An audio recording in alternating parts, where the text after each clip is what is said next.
पवित्र यज्ञशाला में उपस्थित आर्यवन विकास फाउंड ट्रस्ट के माननीय प्रधान जी, उप प्रधान जी, मंत्री, अन्य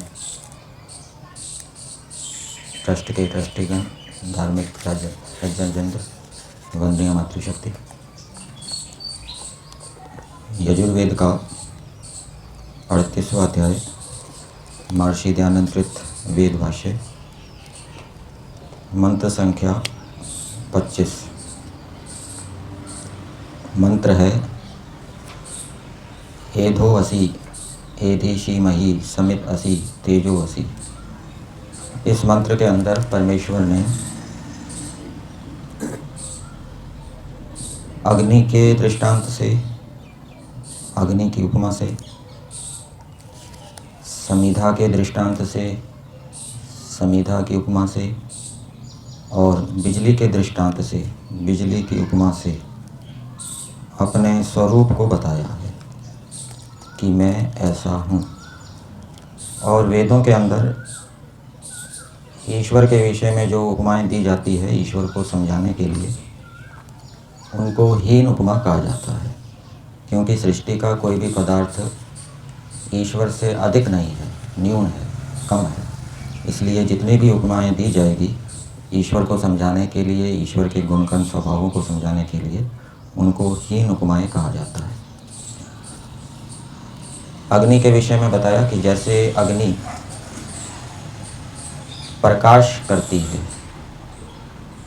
प्रकाशक है, सब वस्तुओं को दिखाती है, इसी प्रकार से परमेश्वर भी वेदों का ज्ञान देकर सृष्टि के अंदर जितने भी पदार्थ हैं उनको दिखाते हैं, जनाते हैं।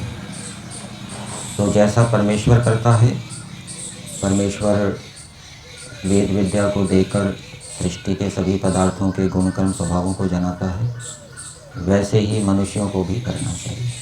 मनुष्य भी अनेक विद्याओं को प्राप्त करके सृष्टि के पदार्थों को जान के, उनके गुणकर्म स्वभावों को जानकर दूसरों को बताएं। ये ईश्वर की उपासना है, यह ईश्वर की प्राप्ति है, और इससे जीवात्मा एधीशी मही वृद्धि को प्राप्त होता है। जीवात्मा वृद्धि को प्राप्त होता है मतलब उसका ज्ञान बढ़ता है, वो मोक्ष की ओर बढ़ता है। और जब पूर्ण ज्ञान से युक्त हो जाता है तब उसकी मुक्ति होती है। सांख्य दर्शन के अंदर भी बताया ज्ञानाम मुक्ति, ज्ञान से मुक्ति होती है। फिर दूसरा दृष्टांत परमेश्वर को समझाने के लिए समिधा का दिया है कि जैसे समिधा अच्छी प्रकार से प्रदीप्त होती है, हवन करते हैं, अग्निहोत्र करते हैं, उसके अंदर हम समिधाएं डालते हैं तो वो कुछ देर के बाद अच्छी प्रकार से प्रदीप्त होती है, वैसे ही परमेश्वर समिधा के समान है, अर्थात ज्ञान से, अनेक विद्याओं से अच्छी प्रकार से प्रकाशित है। तो जैसे परमेश्वर अनेक विद्याओं से अच्छी प्रकार से प्रकाशित है, वैसे ही मनुष्यों को अच्छे अच्छे गुण कर्म स्वभावों को धारण करके, उन गुणों में एक विद्या गुण भी आ गया, अपने आप को अच्छी प्रकार से प्रकाशित करना चाहिए। ये ईश्वर की उपासना है, और इससे जीवात्मा क्या है, वृद्धि को प्राप्त होता है, बढ़ता है। फिर तीसरी उपमा ईश्वर को समझाने के लिए बिजली की दी है, और यहाँ पर दिया है कि जैसे प्रकाश में बिजली के तुल्य सब विद्या के दिखाने वाले। तो जैसे बिजली है, जब बिजली चमकती है तो कुछ देर के लिए जो पदार्थ हैं वो दिखने लग जाते हैं। बादल होते हैं, बादलों के कारण अंधकार होता है, और बादलों में जब बिजली चमकती है तो कुछ देर के लिए उजाला हो जाता है, पदार्थ दिखने लग जाते हैं। तो जैसे बिजली पदार्थों को दिखाती है, वैसे ही मनुष्यों को भी अनेक प्रकार की विद्याओं को दिखाना चाहिए। विद्याओं को दिखाएंगे कब? जब वो विद्याओं को प्राप्त करेंगे और फिर उनको पढ़ाएंगे, तो उससे आत्मा क्या है, वृद्धि को प्राप्त होगा। इस मंत्र की भूमिका में दिया है अग्नि के मिश से योगी के कर्तव्य को इस मंत्र में कहा है। अग्नि के मिश से मतलब अग्नि के बहाने से या अग्नि के सहारे से। तो यहाँ तो अग्नि एक शब्द है, एक केवल अग्नि ही नहीं है, मंत्र के अंदर समिधा शब्द भी है और विद्युत शब्द भी है। तो वो भी हम जोड़ लेंगे कि इस मंत्र के अंदर परमेश्वर ने, पहले हमने क्या अर्थ किया था, परमेश्वर अग्नि के माध्यम से, विद्युत के माध्यम से और समिधा के माध्यम से अपने स्वरूप को बता रहे हैं। तो अब भूमिका के दृष्टि से क्या अर्थ हो जाएगा, परमेश्वर अग्नि के माध्यम से, समिधा के माध्यम से और विद्युत के माध्यम से योगी के कर्तव्य को बता रहे हैं कि योगी को क्या करना चाहिए। और योगी ही नहीं, जितने भी मनुष्य हैं सब मनुष्यों के लिए उपदेश है, वेद तो सब मनुष्यों के लिए है। तो इन 3 पदार्थों के माध्यम से मनुष्यों के लिए बताया गया है कि मनुष्यों को क्या करना चाहिए। तो इन 3 पदार्थों के माध्यम से क्या बताया कि जैसे ईंधन होता है वो प्रकाशक होता है, वैसे ही मनुष्य भी प्रकाशक बने, दूसरों को रास्ता दिखाएं, ज्ञान दें। जैसे समिधा होती है वो अच्छी प्रकार से प्रकाशित होती है, वैसे मनुष्य भी अनेक विद्याओं से प्रकाशित हो। और जैसे बिजली होती है वो पदार्थों को दिखाती है, वैसे ही मनुष्य भी विद्याओं को प्राप्त करके दूसरों को विद्याएं दे। ये मनुष्य का कर्तव्य बता दिया और ईश्वर का भी स्वरूप इन 3 पदार्थों के माध्यम से बता दिया।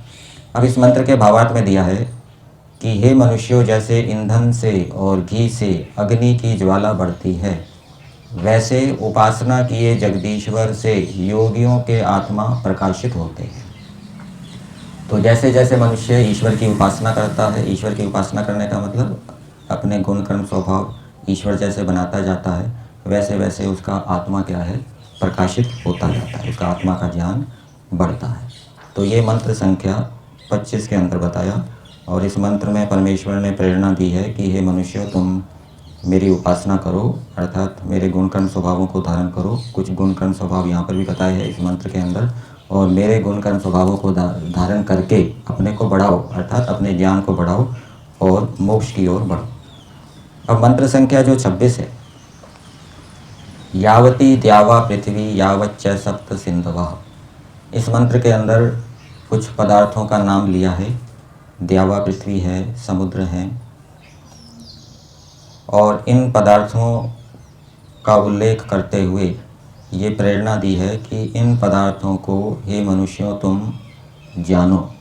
और कैसे जानो, इनके गुण और कर्मों के माध्यम से। जब भी हम किसी पदार्थ को जानते हैं तो उस पदार्थ को जानने के लिए उस पदार्थ के गुण कर्म स्वभाव का पता होना चाहिए। यदि हम गुण कर्म स्वभाव नहीं जानते तो ये समझना चाहिए उस पदार्थ को हम नहीं जानते। तो किसी पदार्थ को जानने के लिए क्या करेंगे, उसके गुण कर्म स्वभावों को जानेंगे।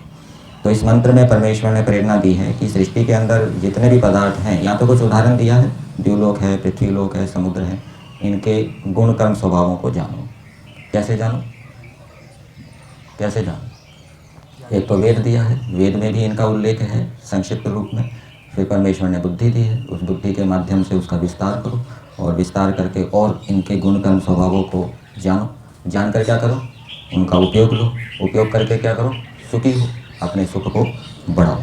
तो ये इस मंत्र के अंदर प्रेरणा है परमेश्वर की।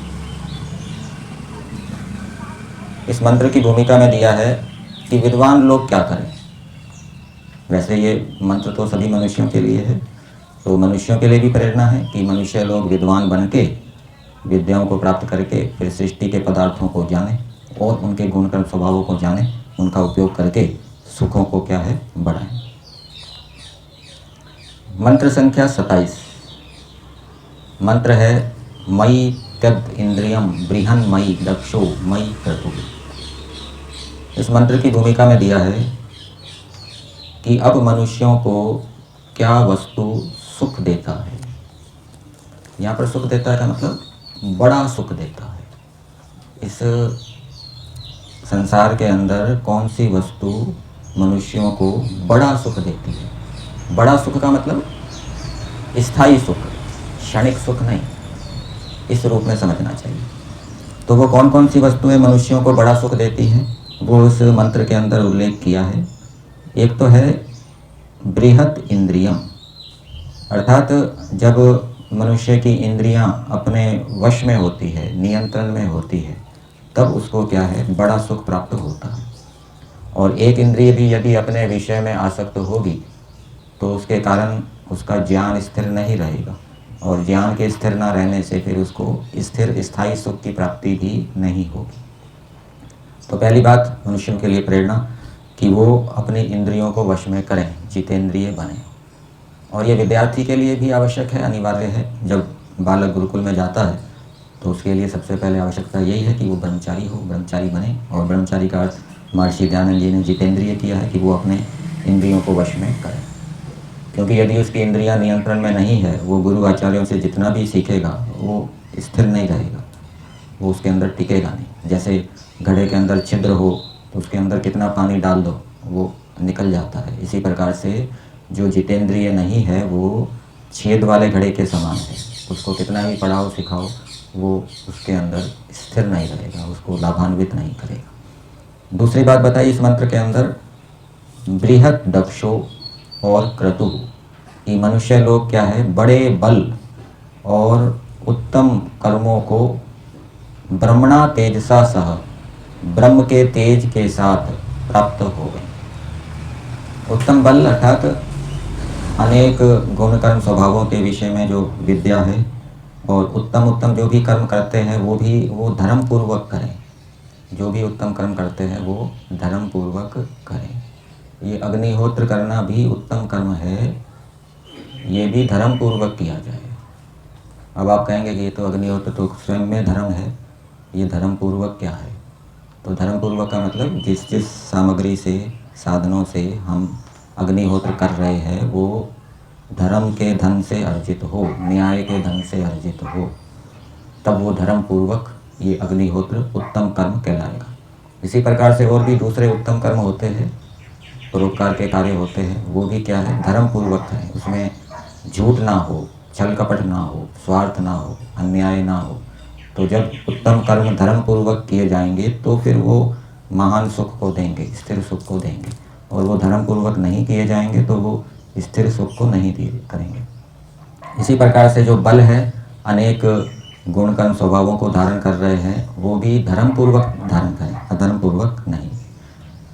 तो इस मंत्र के अंदर दृष्टांत दिया है अग्नि का, कि जैसे ज्वालाओं से अग्नि प्रकाशित होता है और करता है, वैसे ही धर्म से जब विद्या आदि गुणों को प्राप्त किया जाता है, धर्म से जब उत्तम कर्म किए जाते हैं तो उससे आत्मा प्रकाशित होता है।